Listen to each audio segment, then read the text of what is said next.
பண்ணுவது உண்டு. சாயந்தரம் 6 மணி 7 மணிக்கு ஆரம்பித்து இரவு ஒரு 9 மணி வரைக்கும் என்ன செய்யும் தொடர்ந்து நடக்கும்.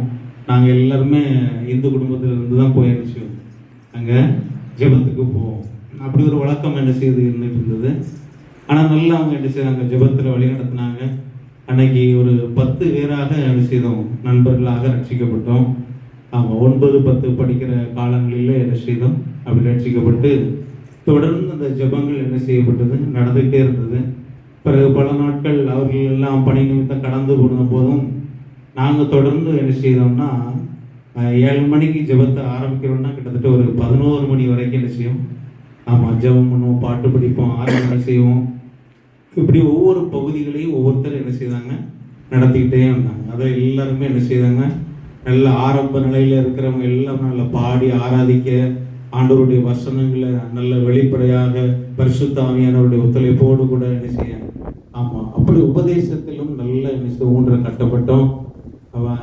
கிட்டத்தட்ட ஒரு 10 வருடங்களாக அந்த ஜெபங்கள் என்ன செய்யப்பட்டது. தொடர்ந்து மாலை 6 மணி 7 மணிக்கு ஆரம்பிக்கப்பட்ட ஜெபம் 11 மணி வரைக்கும் அப்படி தொடர்ந்து நடைபெற்று கொண்டிருந்தது. அதில் பல காரியங்களுக்காக நாங்கள் என்ன செய்வது, ஜெபம் பண்ணினது உண்டு.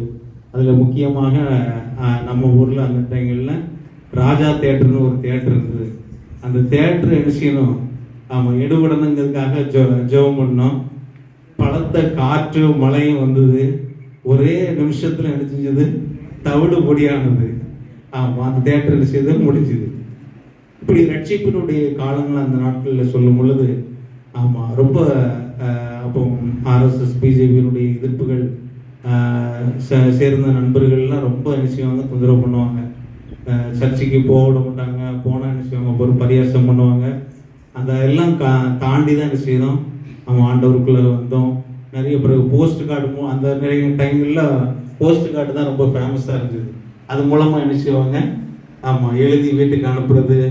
இப்படி பல வழிகளில் தெருக்களில் போக விடாமல் பண்ணுறது.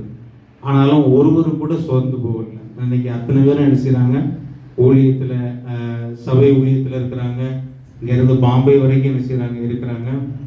இன்னும் பல்வேறு ஊழியங்களில் திருநெல்வேலியில் மேலப்பாளையத்தில் என்னுடைய நண்பர் ஒருத்தர் என்னது ரிசர்ச் வச்சு நடத்திட்டு இருக்கிறார்.